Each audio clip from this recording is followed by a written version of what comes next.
Hello बच्चों, तो चलिए इस प्रश्न को पढ़ते हैं। बिंदुओं 1,2,3 तथा 4,2,1 को जोड़ने वाली रेखा को समतल XY विभाजित करता है।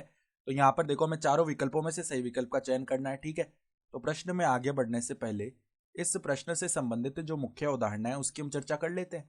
तो देखो, मुख्य उदाहरण क्या हो जाएगी। बिंदुओं बिंदुओं X1, Y1, Z1 तथा X2, Y2, Z2 को मिलाने वाली रेखाखंड को मिलाने वाली रेखाखंड को मिलाने वाली रेखाखंड को यदि बिंदु x, y, z m अनुपात n में अंतः विभाजित करे तो यहां पर देखो, विभाजन सूत्र से हम क्या बोलते हैं कि x, y, z ये जो निर्देशांक है ना, ये हमारे पास किसके बराबर आते हैं, mx2 प्लस में nx1 बट्टा में क्या होता है, m+n। ठीक है, कोमा में आता है my2 प्लस में ny1 बट्टा में m+n। फिर देखो क्या आता है, z निर्देशांक आता है mz2 प्लस में nz1 बट्टा में m+n। ठीक है, तो अब देखो, मान लेते हैं एक बार के लिए, माना समतल, कौन सा समतल है, देखो xy है, माना समतल xy बिंदुओं 1,2,3 व 4,2,1 को जोड़ने वाली रेखा को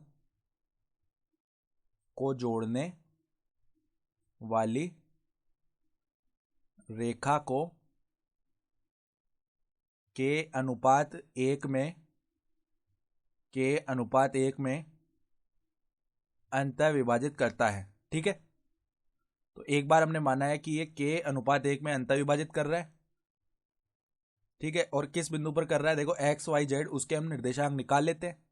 यानी कि यहां से देखो x, y, z इसका मान क्या आएगा, mx2।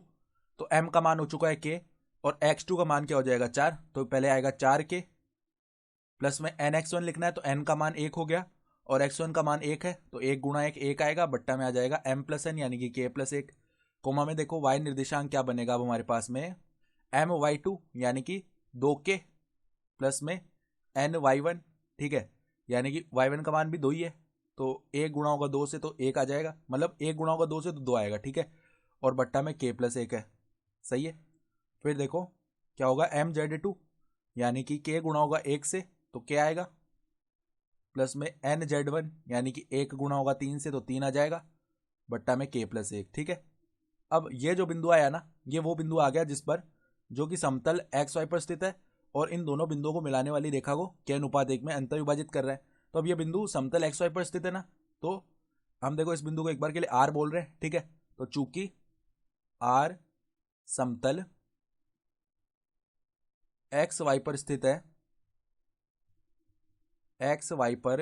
है, तो जो भी बिंदु समतल XY पर स्थित होगा तो इसका z निर्देशांक क्या होगा, 0 के बराबर। ठीक है, यानी कि इसका z निर्देशांक हम 0 के बराबर कर देते, तो k+3 बट्टा k+1 बराबर 0। यहाँ से देखो k+3 बराबर क्या आ जाएगा, 0। तो यहाँ से k का मान क्या आ जाएगा, -3। तो ये माइनस चिन्ह क्या दर्शा रहा है, ये माइनस चिन्ह हमारे पास में दर्शा रहा है, देखो किसको, माइनस का 3 है ना, तो माइनस चिन्ह दर्शा रहा है बाह्य विभाजन को। ठीक है, हमने माना था अंतर विभाजन है, लेकिन माइनस का आया हमारे पास परिणाम, यानी कि बाह्य विभाजन होगा। यानी कि जो हमारा अनुपात है ना वो क्या आ जाएगा, 3:1, और जो विभाजन है ना वो क्या आ जाएगा, बाह्य विभाजन।